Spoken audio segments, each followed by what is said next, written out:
bienvenidos y bienvenidas una vez más a una masterclass de profundización técnica. En este caso nos acercaremos a las energías renovables. La masterclass de hoy versará sobre cómo calcular la estructura de una pala de aerogenerador. Mi nombre es Francisco Requero, miembro del equipo de ADIC España, aquí en Madrid, y sobre todo pues daros la bienvenida, pero sobre todo más las gracias porque habéis estado siendo muy participativos las últimas 3 semanas que llevamos ya de masterclasses online. Están siendo un éxito y estamos muy contentos de que este tipo de iniciativas funcionen. Para los que nos conozcáis ya de antes, bueno, sabéis que somos una escuela de profundización técnica. Para los que no, para los que sea vuestra primera masterclass con nosotros, voy a hacer una brevísima introducción a quiénes somos EADIC y en qué nos centramos, a qué nos dedicamos. Cuando termine, que serán 4 o 5 minutillos, ya daré paso a Maya, que será la profesional encargada de impartir esta masterclass. Bueno, como os comentaba, ¿quiénes somos? En números muy rápidamente. Bueno, nuestra sede central está aquí en Madrid, pero tenemos sedes en Lima y en Bogotá y próximamente abriremos una en Quito.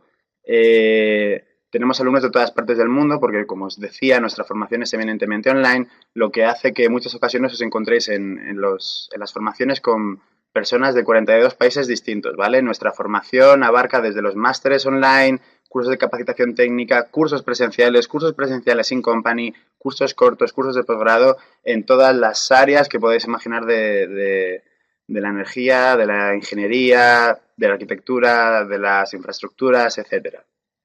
Como podéis ver ahí, ya son más de 12.500 alumnos los que hemos formado en más de 250 experiencias formativas. Como decía antes, tenemos más de 40 másteres online, más de 200 cursos cortos de capacitación técnica. ¿Qué más datos podríamos decir? Bueno, que el 100% de nuestros docentes, como lo es Amaya, son profesionales del sector. Esto que os da es una visión muy, muy profunda y muy concreta de la materia que vais a estudiar en nuestros cursos. Es una visión real, práctica y sobre todo que es tendencia en el sector ahora mismo. No son formaciones que a lo mejor se pueden quedar desactualizadas muy rápidamente. Más de 100 empresas por eso nos han elegido para ser su escuela de formación. Como comentaba más en números, pues el 100% de nuestros docentes son profesionales en activo y el 70% de nuestros alumnos repite. Pero ¿por qué elegirnos? ¿Por qué estudiar un máster, por ejemplo, con nosotros? En concreto, el máster en energías renovables y eficiencia energética, que es el máster que patrocina esta masterclass. Bueno, pues por una serie de cosas. Como veis ahí, siempre a tu lado. ¿Qué significa esto? Bueno, a priori se podría pensar que una enseñanza online se convierte en un aprendizaje solitario, pero ni mucho menos. En EADIC hemos creado todo un contenido para que os sintáis siempre acompañados. Por un lado, los docentes que funcionan de dinamizadores de las materias que ellos imparten, pero también los foros, los otros estudiantes y, por supuesto, los asesores académicos que siempre están pendientes de vosotros de que vayáis consiguiendo los objetivos, de que vayáis paso a paso en esta aventura que es estudiar un máster online para que no se haga en absoluto una experiencia solitaria y tediosa. Como comentaba también hace un ratito, somos una escuela internacional, lo que al final consigue es una sinergia de diferentes opiniones, de diferentes impresiones y experiencias de personas de parte del mundo, tanto docentes como estudiantes, porque no se ve la misma problemática, no se resuelve igual en vuestro país que en otro. Y al final tener ese feedback de un profesional de miles de kilómetros de distancia que ha trabajado un mismo problema de una manera distinta, pues es muy productivo, ¿no? para el aprendizaje. Somos pioneros en multimedia. No solamente hacemos webinars como esta, que tenéis cada semana en vuestros campus virtuales, dotamos al campus virtual de contenido visual, de vídeos explicativos, de videotutoriales en el caso de que sea software, etcétera, para que la experiencia de aprendizaje sea bastante más amena y mucho más interactiva. Hemos mencionado que somos una escuela eminentemente online. Lo que significa esto es que nuestro contenido está 24 horas al día, 7 días a la semana, siempre disponible. Si faltáis a una webinar, la tendréis en vuestro campus para verla más tarde. El caso de todo esto es que sea la enseñanza la que se adapta a vosotros y no vosotros adaptaros a la enseñanza. Estudiar un máster siendo profesional, estudiar un máster o un curso mientras se trabaja es muy complicado, lo sabemos. Los horarios no son fáciles.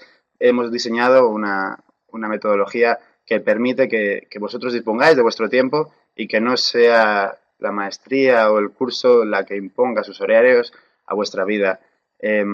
Al hilo de esto, pues somos dinámicos y flexibles, siempre hay ventanas de recuperación, siempre hay maneras diferentes de hacer las cosas para que no sintáis una carga excesiva cuando estéis estudiando estos másteres que bastante carga es toda la profundización que hacen en las materias técnicas. Y como siempre, pues actualizado siempre al 100%. Como os he dicho, nuestras enseñanzas se basan en las experiencias profesionales de personas que trabajan en el sector, que conocen de primera mano cuáles son las tendencias, cuáles son las problemáticas y cuáles van a ser en el futuro. Y por eso renovamos constantemente nuestros pensum para que se adapten. No es lo mismo que se estudia hoy en una maestría aquí en EADIC que lo que se estudiaba hace 3 años. Se van renovando año a año. Si hay un software que se impone en el mercado, intentamos incluirlo en el temario. Si hay una nueva versión más actualizada, intentamos meterlo porque, bueno, puestos a estudiar una maestría que os sirva para lanzaros en vuestra carrera profesional, que mejor que hacerlo de la manera más actualizada posible.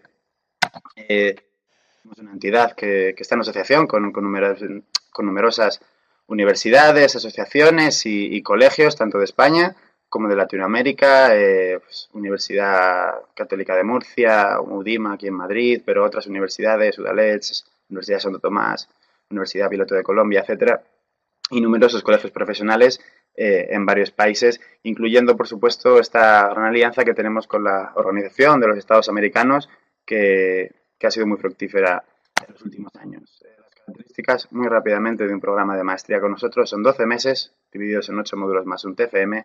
Se obtienen 2 titulaciones, un título propio. En el caso, por ejemplo, del máster en energías renovables y eficiencia energética, la titulación que se obtiene es por la UCAM, además de un título técnico por parte de ADIC. Y bueno, son titulaciones que están acreditadas con 60 créditos ECTS y que pueden ser validadas con la apostilla de la Haya. En el caso de que seáis personas que viven, residen en el extranjero, fuera de España o de la Comunidad Económica Europea, y que necesiten ese dato. Tenemos también programas de becas, por si estáis interesados. Tenemos unas becas internas que otorga DAIC a través de FIE, y tenemos, por supuesto, un programa de becas con la Organización de los Estados Americanos. Con la Organización de los Estados Americanos ya hemos otorgado becas a más de 3.000 alumnos, becas que oscilan entre el 40 y el 60% y que ha ayudado a mucha gente que a lo mejor de primeras no podía permitírselo a estudiar una maestría con nosotros y lanzar sus carreras profesionales. Y sin más, pues ya voy a proceder a presentar a Amaya, que es la docente y la profesional que va a realizar esta masterclass. Muy rápidamente, Amaya Urruela Gancero es ingeniera industrial por la Universidad Técnica Superior de Ingeniería de Bilbao, es máster en formación de profesorado de secundaria en especialidad en física y química por la Universidad Internacional de La Rioja, y ha estudiado cursos, entre otros, de meteorología aplicada al recurso eólico o ecodiseño. En la actualidad es responsable de un equipo multidisciplinar que realiza análisis FEM de palas eólicas y estimaciones de cargas y vida en fatiga de aerogeneradores. Ha desempeñado actividad docente, además, formando en CATIA V5 profesionales del sector aeronáutico, y en la actualidad es docente de este máster en energías renovables y eficiencia energética que tiene ADIC. Bueno, pues nada, os dejo con Amaya, que disfrutéis mucho. Al final de la sesión o durante la sesión, si vais teniendo dudas, las podéis ir dejando en el chat. Sí que os recomendamos que la vayáis dejando al final, porque será cuando tengamos más tiempo para responderlas. Y bueno, nada más. Un saludo y os dejo con Amaya. Gracias a todos por asistir, lo primero. Y bueno, comentar que la clase de hoy versa de cómo calcular la estructura de una pala de aerogenerador. Comentar también que es un tema amplio, por lo que comentaremos hoy serán los matices que yo he considerado más importantes de cara a entender lo que abarca este tema.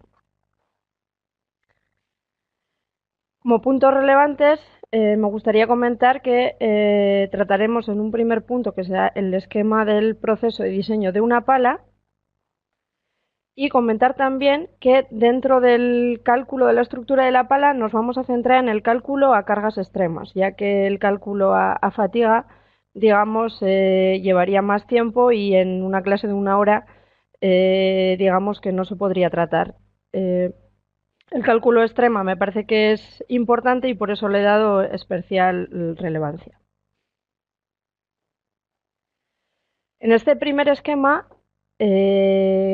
comento cuál sería el proceso completo del cálculo de una pala de aerogenerador. No obstante, donde realmente nos vamos a centrar en esta webinar va a ser en la parte que está resaltada con este rectángulo morado, que sería la estructura o el análisis dimensional de la estructura de una pala. No obstante, aunque nos vayamos a centrar en esa parte que está señalada en morado, sí que me gustaría comentar lo que quiere decir este proceso para que entendáis un poquito en qué parte estamos ubicados cuando estamos hablando del cálculo estructural de una pala y cuáles serían el resto de procesos que tendríamos que realizar para completar todo el ciclo.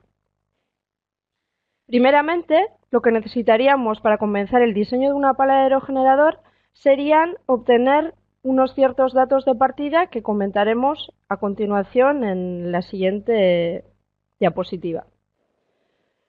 La siguiente parte, el siguiente paso que tendríamos que desarrollar sería el cálculo de la aerodinámica de la pala y asociado a esa aerodinámica a las cargas que recibirá la pala, ya que tenemos que pensar que nuestra pala es la que va a convertir la energía cinética del viento en unas cargas mecánicas que accionarán el rotor de nuestra máquina eólica o aerogenerador.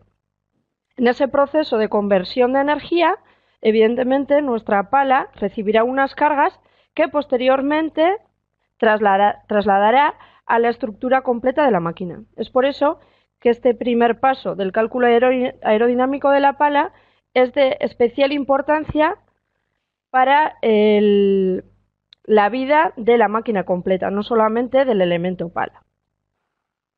A continuación, una vez que se ha definido la aerodinámica de la pala, es decir, cómo va a ser su forma exterior, cómo va a ser su forma aerodinámica, tendremos que pensar cómo vamos a proveer, de qué elementos vamos a proveer nuestra pala para que sea capaz de aguantar esas cargas aerodinámicas que va a recibir.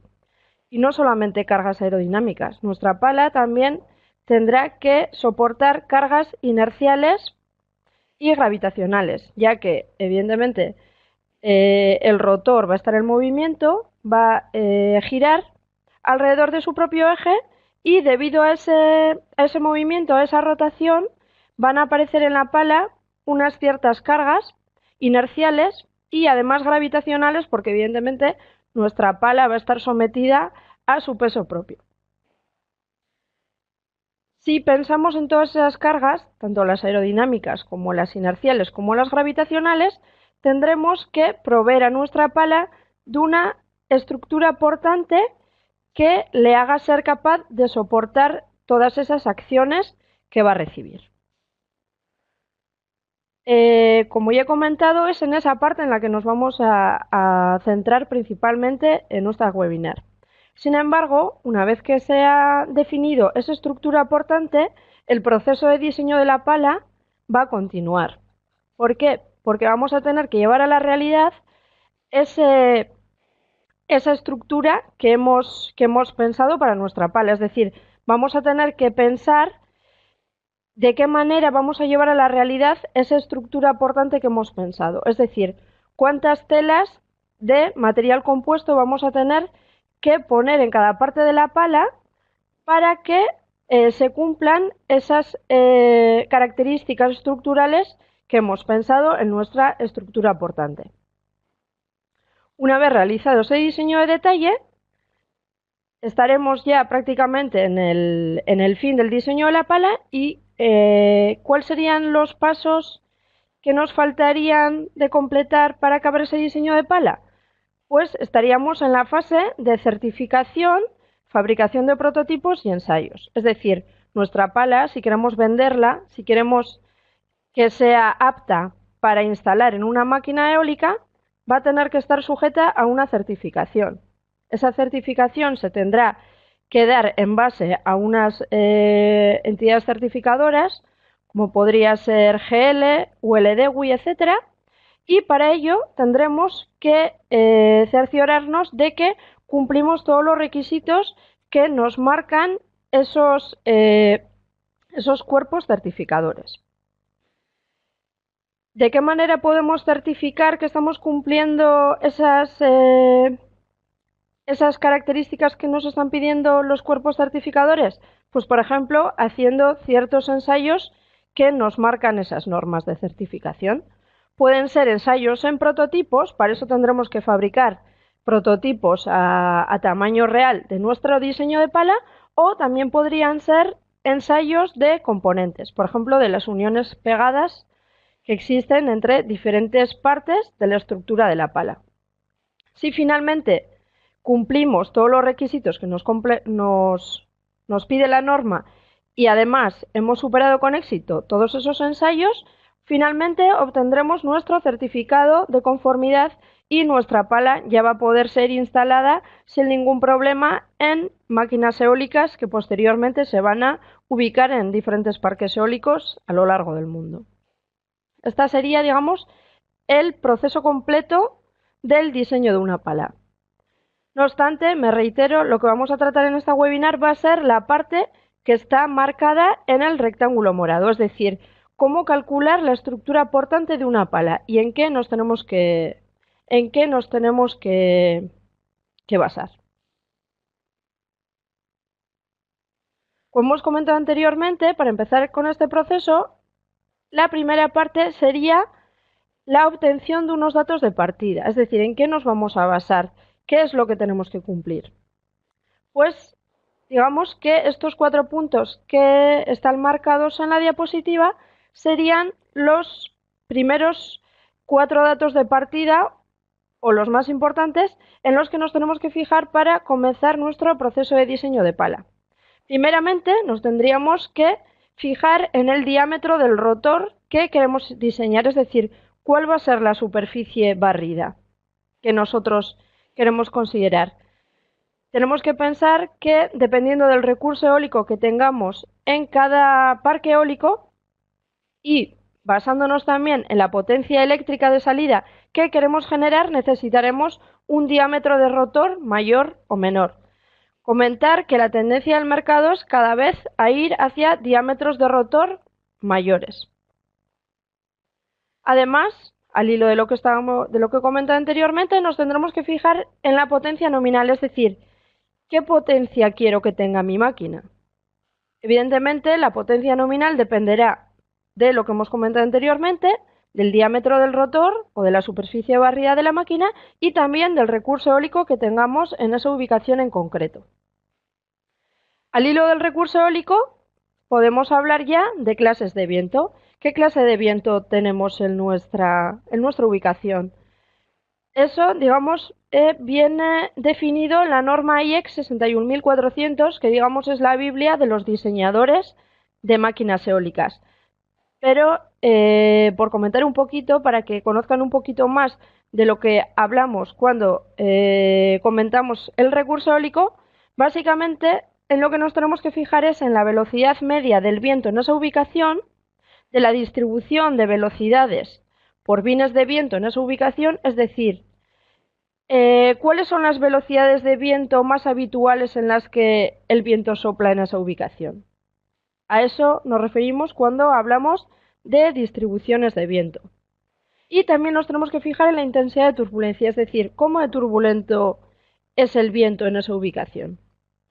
Con todo ello, con todas esas características, tendremos una clase y una categoría de viento que serán las que iniciarán el proceso de diseño de la pala, ya que no será lo mismo diseñar una pala para un viento de clase 1, categoría A, por ejemplo, que es un viento muy turbulento y con una velocidad media muy alta, que diseñar una pala para un viento clase 3, C, que sería un viento con una velocidad media mucho más baja y una intensidad de turbulencia más baja también. Es decir, la estructura portante de la primera pala tendría que ser mucho más robusta que la de la segunda pala.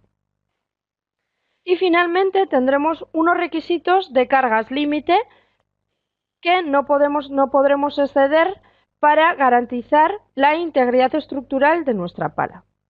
Estos serían los 4 datos de partida más importantes de cara al diseño de nuestra pala.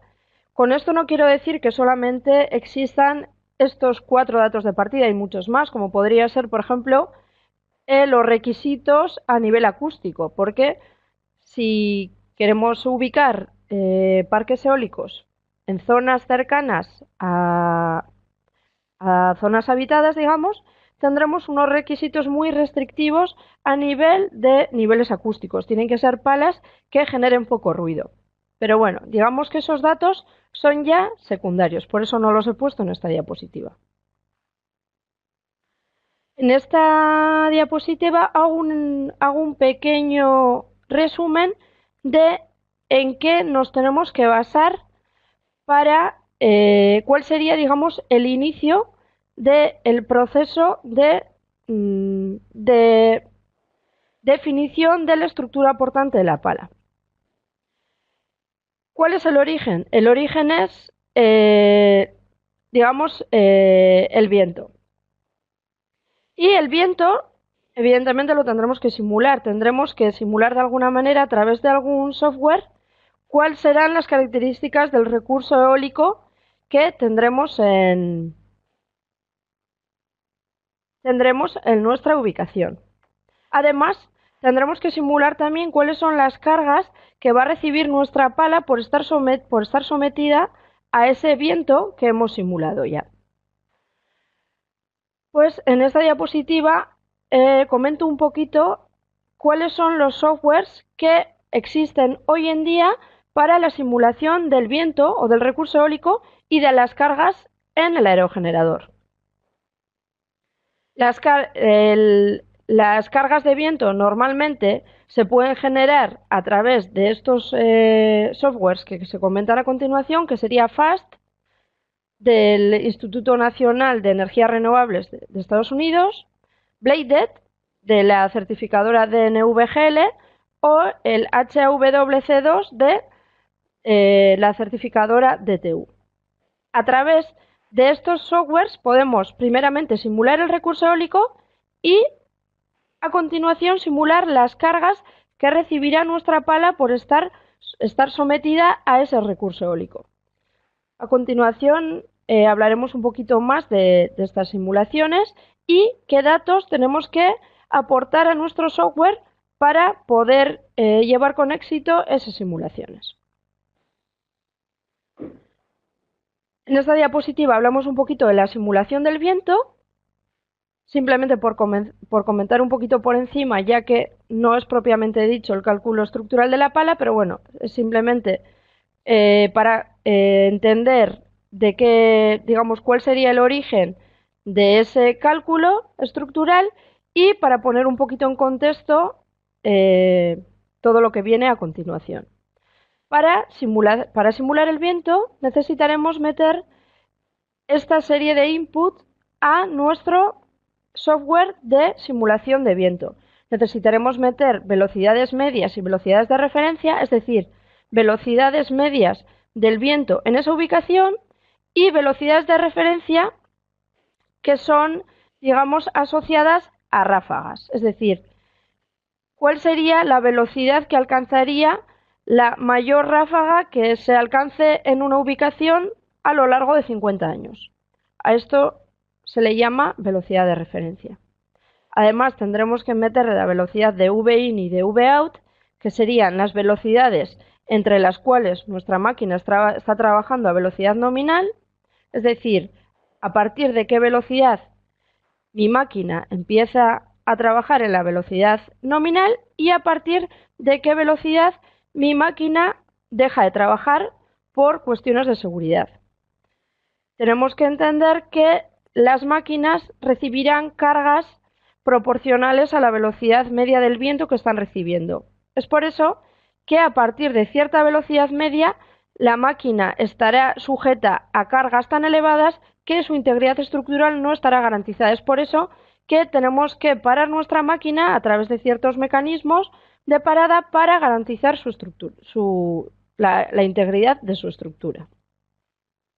Además, tendremos que meter parámetros relativos a la intensidad de turbulencia del sitio, del ángulo de inclinación del viento, es decir, cómo de inclinado estará el viento incidente respecto al plano del rotor, y luego también habrá que introducir al software parámetros de estela, es decir, parámetros de intensidad de turbulencia acoplada cuando nuestras máquinas estén trabajando en filas, digamos, porque las máquinas que estén trabajando en segundas y terceras filas siempre recibirán una intensidad de turbulencia mayor por el efecto estela que se genera cuando el viento abandona una primera máquina y incide sobre la segunda, que es lo que se ve en esta fotografía de aquí. Es decir, cuando el viento incide sobre la primera fila de máquinas, asciende su intensidad de turbulencia y las máquinas que están en segundas y terceras filas ya están recibiendo un viento, digamos, que está influenciado por la existencia de estas máquinas en primera fila. Y finalmente tendremos que introducir también parámetros relativos a la complejidad del terreno, es decir, a la orografía, si hay árboles, si es un terreno más bien llano, si hay edificios, etc. Con todos estos parámetros seremos capaces de simular el viento o el recurso eólico que tendremos en nuestra ubicación. Y una vez que tenemos simulado nuestro recurso eólico, tendremos que simular, digamos, el comportamiento de nuestra máquina. Para eso existirán otro tipo de softwares que lo que hacen es, a través de un modelo aeroelástico de máquina, que no deja de ser un modelo simplificado de la máquina, que lo que tiene es una representación de la distribución de masas, distribución de rigideces, aerodinámicas de elementos críticos, etc. A través de esos inputs lo que hacemos es un modelo simplificado de nuestra máquina al que se le inyectan la simulación de vientos que se ha desarrollado anteriormente y lo que obtenemos como salida serían las cargas que están sufriendo los diferentes elementos de la máquina por estar sometidos a ese viento y a esas masas y rigideces que tienen los elementos de la máquina. Estas simulaciones servirían para calcular las cargas en los elementos críticos de la máquina, pero nosotros en esta webinar solamente nos estamos centrando en las palas de aerogenerador. Es por eso que lo que hemos hablado hasta aquí sería un poquito un preámbulo para, digamos, ubicar lo que sería el diseño estructural de la pala del aerogenerador dentro de lo que es el proceso global del diseño o cálculo estructural de la máquina completa. Centrándonos un poquito más en las palas, digamos que, si recuerdan lo que hemos hablado en la primera diapositiva, anteriormente a desarrollar el cálculo estructural de la pala, tendremos que hacer un cálculo aerodinámico de la misma, es decir, tendremos que definir cuál va a ser la aerodinámica de nuestra pala para que aproveche de manera óptima el recurso eólico del lugar sin introducir cargas excesivas al resto de la máquina. Pues eso es lo que se plasma un poquito en esta diapositiva. Lo que tenemos que hacer básicamente es un diseño preliminar que se basa en la determinación de los perfiles aerodinámicos que nosotros necesitamos, que serían estos de aquí, que lo que vamos a hacer es irlos distribuyendo a lo largo de la longitud de la pala y basándonos en esos perfiles aerodinámicos tendremos que desarrollar la superficie aerodinámica de la pala en total. Eso en cuanto a la aerodinámica de la pala. También tendremos que pensar en la torsión que reciben que tienen que recibir esos perfiles a lo largo de la pala para que saquen el mayor rendimiento del recurso eólico al que se están enfrentando. Eso a nivel aerodinámico, es decir, hablaríamos de la selección de los perfiles aerodinámicos que queremos ubicar a lo largo de nuestra pala para posteriormente desarrollar una superficie aerodinámica adecuada y además la torsión que tienen que sufrir los mismos a lo largo de la longitud de la pala y alrededor del eje de la pala para conseguir una buena aerodinámica. Eso a nivel aerodinámico, pero a nivel estructural también tendremos que distribuir la masa y la rigidez de tal manera que la estructura de la pala sea acorde a esas cargas que va a recibir por parte del viento, por parte de la inercia y de la gravedad a la que va a estar sujeta nuestra pala. Y aquí, en esta diapositiva, es donde realmente vamos a empezar a hablar del dimensionado estructural de la pala, es decir, del recuadro morado que teníamos resaltado en la primera diapositiva. Es decir, ya tenemos determinada cuál es la aerodinámica de nuestra pala, ya tenemos determinada cuál es la distribución de masas y de rigideces de nuestra pala, tenemos determinadas las cargas a las que se tiene que enfrentar, cargas aerodinámicas, cargas inerciales y gravitacionales, y ahora es cuando tenemos que pensar qué estructura portante vamos a poner a nuestra pala para que sea capaz de soportar todas esas cargas que va a recibir. Digamos que este sería un esquema de lo que vamos a hablar a continuación. Primeramente, comentaremos brevemente cuáles son los elementos estructurales de una pala y cuáles son las cargas que reciben dichos elementos. A continuación, hablaremos de los factores de seguridad que hace falta tener en cuenta a la hora de dimensionar la estructura y finalmente hablaremos de las diferentes vertientes que tiene ese dimensionado de nuestra pala. Tendría la vertiente de dimensionado ante cargas extremas, que es lo que vamos a tratar en nuestra webinar, pero luego existiría una segunda vertiente que no vamos a comentar en esta webinar debido a que no tendríamos tiempo suficiente, que sería el dimensionado ante cargas de fatiga. Tenemos que pensar que en nuestra pala tenemos cargas extremas, es decir, cargas de nivel muy elevado a los que nuestra pala se tiene que enfrentar, que pueden dar diferentes modos de fallo, que serían los modos de fallo de inestabilidad, de flexión y resistencia última, que trataremos a continuación, y luego también estarían las cargas de fatiga, es decir, nuestra pala va a estar enfrentada a cargas cíclicas. ¿Por qué? Porque, digamos, que son elementos que están sujetos a una rotación y además están sujetos a un viento que está continuamente cambiando, y todo eso va a dar lugar a unos ciclos de carga a los que pueden ser cargas no tan elevadas como las cargas extremas, pero se repiten en multitud de ocasiones. Eso puede hacer que nuestra pala falle a fatiga por cargas de elevado nivel, pero digamos que se han repetido en multitud de ocasiones y han hecho que nuestra pala vaya sufriendo un deterioro paulatino que finalmente ha dado lugar al fallo. Eso serían las cargas de fatiga que, me reitero, no se tratarán en este seminario.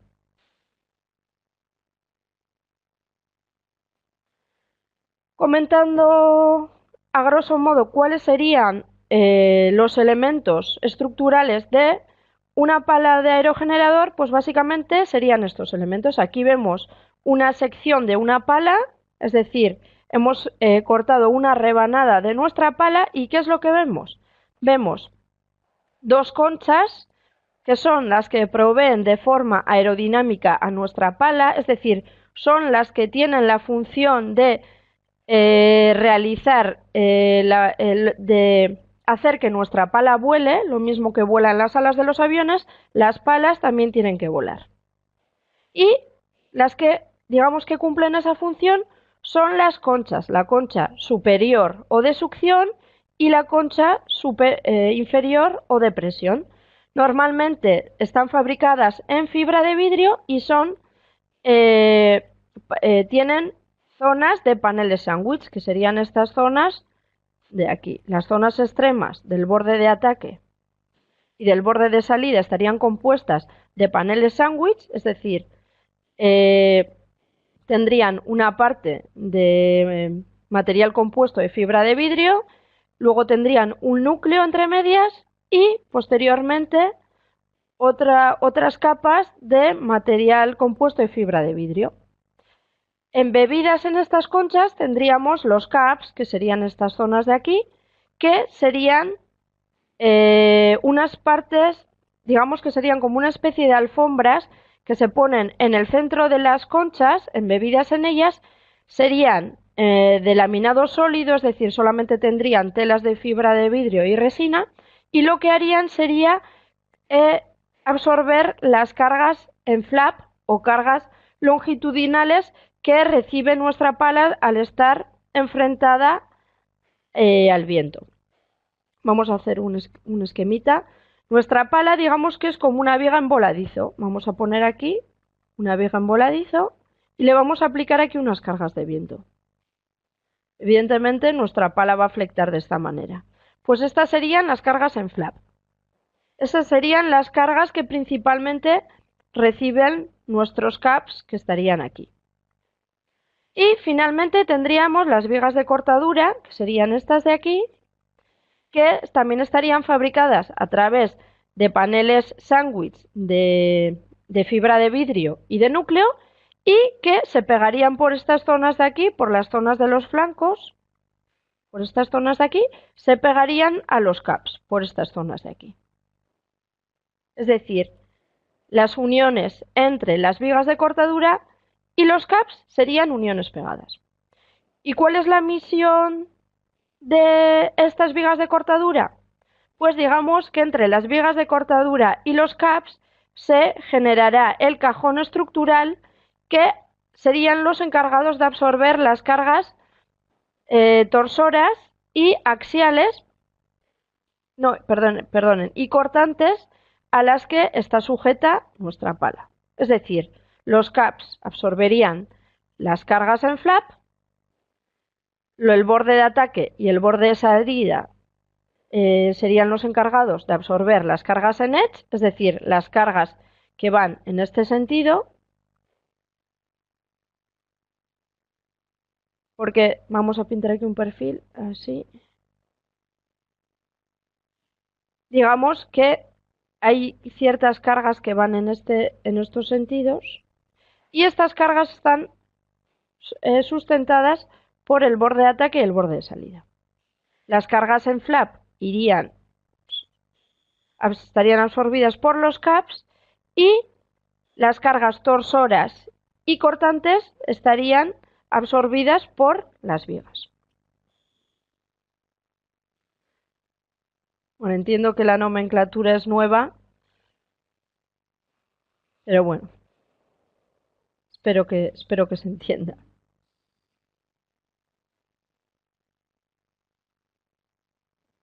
Es lo que hablamos en esta diapositiva. Para hacer el correcto dimensionamiento de una pala de aerogenerador, es decir, de su estructura, tendremos que conocer cuáles son las cargas a las que se enfrenta. Tendríamos cargas en flap, que son las que van de una concha a la otra, cargas en edge, que son las que van del borde de salida al borde de ataque o viceversa, y las fuerzas axiales, que son las que van en el eje de la pala. Y lo mismo con los momentos.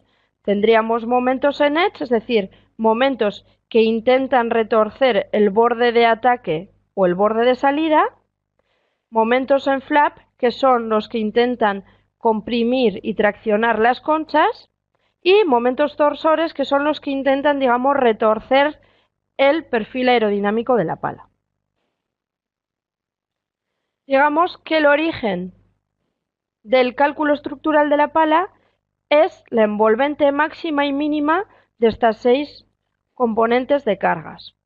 Es decir, tenemos que hacer un trabajo de leer esta norma IEC 61400, entender cuáles son los casos de carga que necesitamos simular, que pueden ser casos de carga de normal funcionamiento, casos de carga de parada de emergencia, casos de carga de transporte, etcétera. Mirar para esos casos de carga qué cargas y qué momentos obtenemos, y finalmente tendremos que hacer una tabla en las que para cada radio de pala aglutinemos cuáles son las cargas mayores a las que va a estar sometida la pala al estar, digamos, funcionando en esos casos de carga que nos marca la IEC 61400.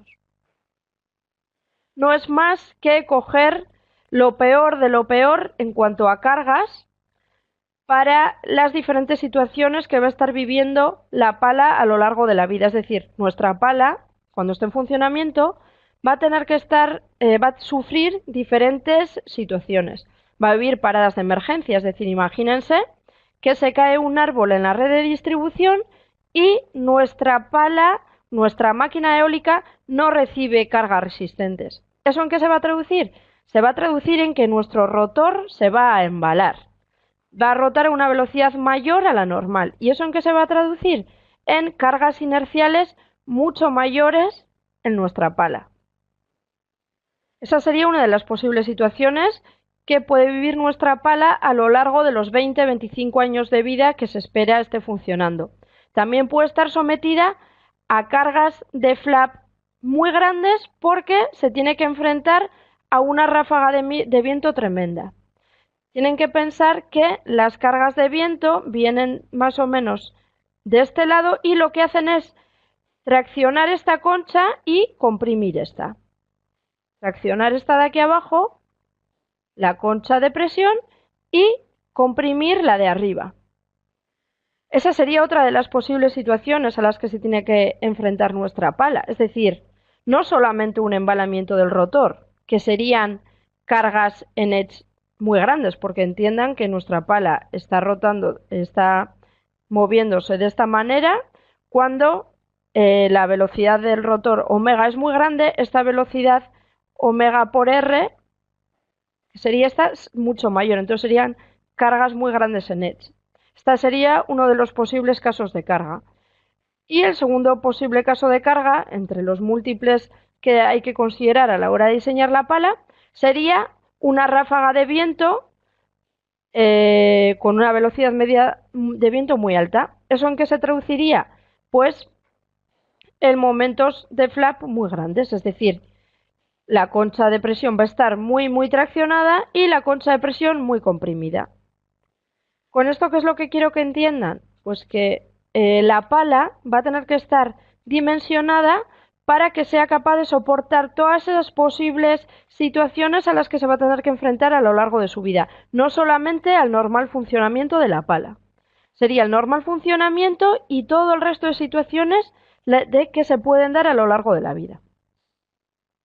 Para eso también están los factores de seguridad, es decir, nosotros vamos a tener que diseñar nuestra pala para que soporte ciertas cargas, pero también tenemos que tener en cuenta que tenemos que considerar factores de seguridad adicionales porque nuestras palas están fabricadas de materiales compuestos, de fibra de vidrio, de fibra de carbono, que pueden tener, digamos, defectología diversa debido pues, a todas estas circunstancias que se muestran aquí abajo. Pues influencia del envejecimiento de la resina o de la tela, influencia de la temperatura a la hora de curar ese material compuesto, influencia de la morfología de la tela, etcétera. Es decir, tenemos que ser conservadores, tenemos que considerar ciertos factores de seguridad que nos den a nosotros la seguridad, valga la redundancia, de que nuestra pala va a ser capaz de soportar toda esa casuística variada que se va a presentar a lo largo de su vida. Es por eso que tendremos factores de seguridad para la resistencia última, que es el primer modo de fallo que tenemos que analizar en nuestro cálculo de extrema. Resistencia interfibra, es decir, que las telas entre sí no se separen, y de estabilidad. Estos modos de fallo los trataremos en las siguientes diapositivas. Con esta diapositiva lo único que quiero que entiendan es que la normativa nos obliga a considerar diferentes factores de seguridad que no hacen más que preservar las garantías de que esa pala va a ser capaz de soportar todo aquello a lo que se tenga que enfrentar. Y vamos a analizar en esta diapositiva cuál es el primer modo de fallo de ante cargas extremas, que sería la resistencia última. Para hacer el cálculo de compuesto es necesario conocer el estado tensional de cada tela para después aplicarle un criterio de fallo para conocer su margen de seguridad a carga última. Para conseguir esto es aceptado de manera general el uso de la teoría clásica de laminación. ¿Esto qué viene a decir? Pues evidentemente el material compuesto es muy diferente, por ejemplo, al material metálico. El material metálico tiene unas propiedades, tiene unos admisibles, pero digamos que en el material compuesto esto no es tan sencillo porque tenemos unos elementos que están fabricados de esta manera, a partir de un montón de telas de material compuesto, que pueden ser fibra de vidrio o fibra de carbono, que se configuran de diferente manera para dar la estructura, o sea, para tener las capacidades portantes que nosotros necesitamos. Evidentemente, hacer el cálculo estructural de este tipo de material es mucho más complicado que el cálculo estructural de un acero al uso.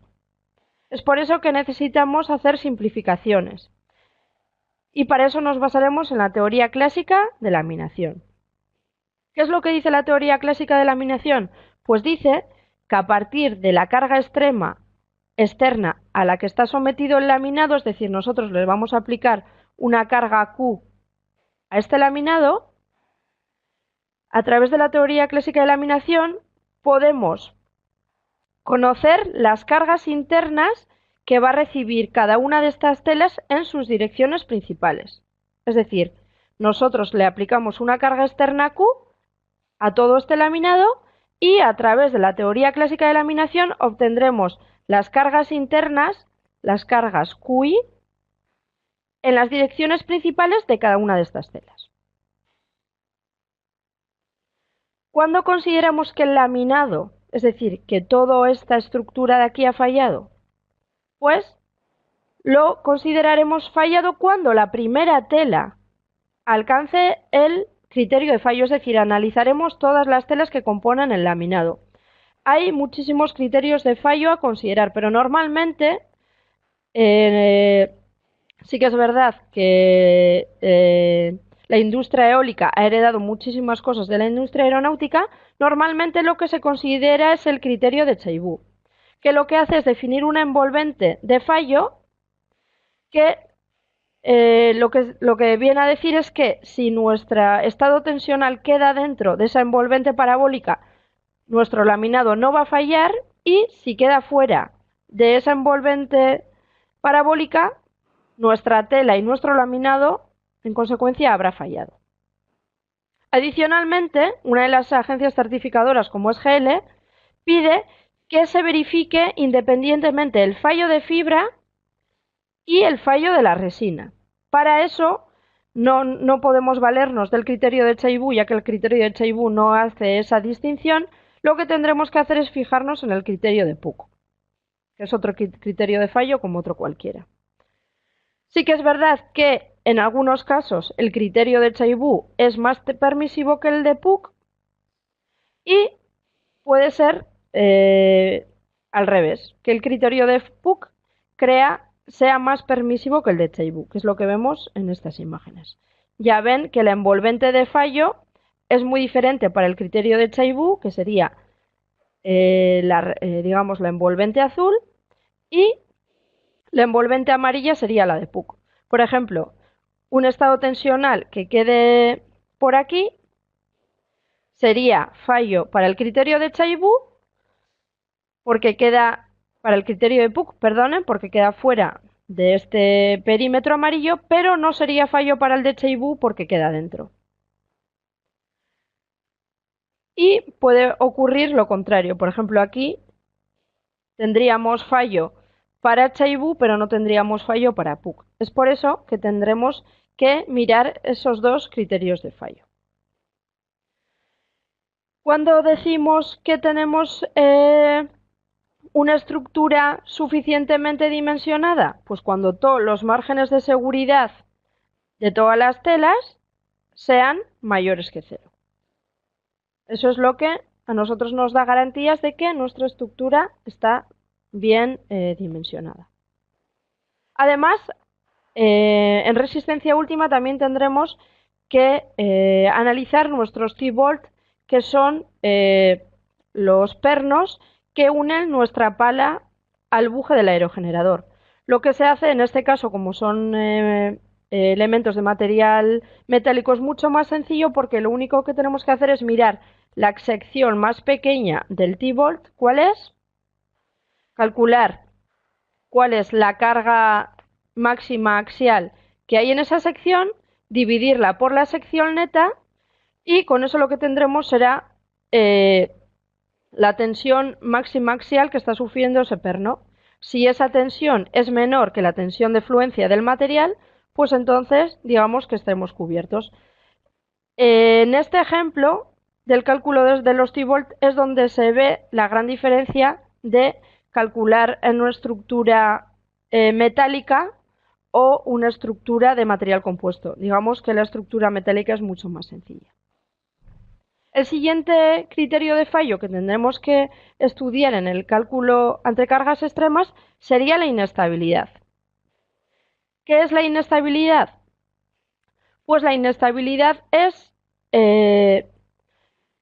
verificar que nuestros paneles van a ser capaces de seguir soportando carga cuando estén sometidos a cargas de compresión y cortadura, ya sea de manera independiente o combinada. Existen diferentes tipos de inestabilidad, pero digamos que la más importante es el pandeo global, que es el que veremos en la siguiente diapositiva.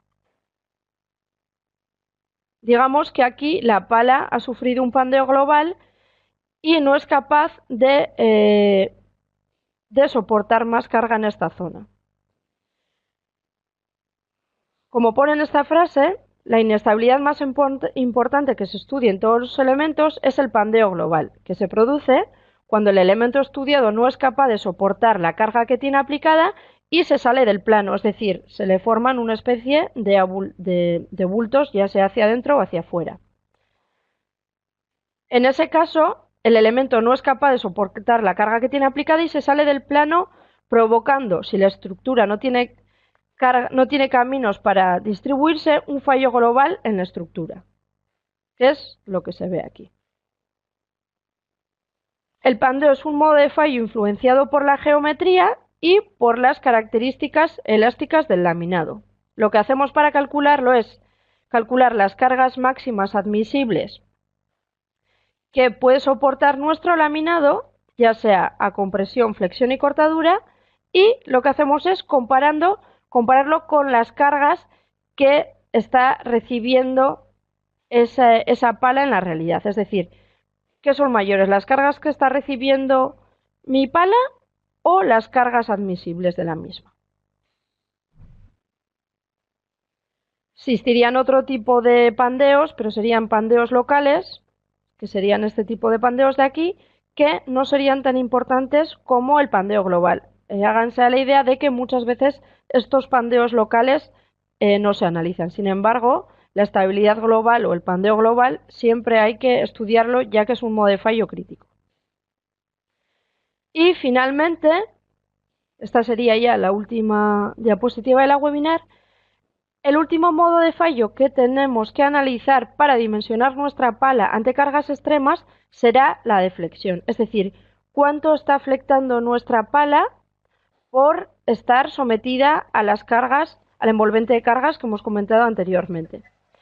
Hay que tener en cuenta que las agencias certificadoras nos piden que nuestra pala no puede flectar más del 70% de la distancia punta torre que tiene cuando la pala está en reposo. Ustedes tienen que pensar que cuando la pala está sometida a unas cargas muy grandes, puede flectar tanto que puede llegar a impactar contra la torre, y eso sería, digamos, el origen de un fallo catastrófico.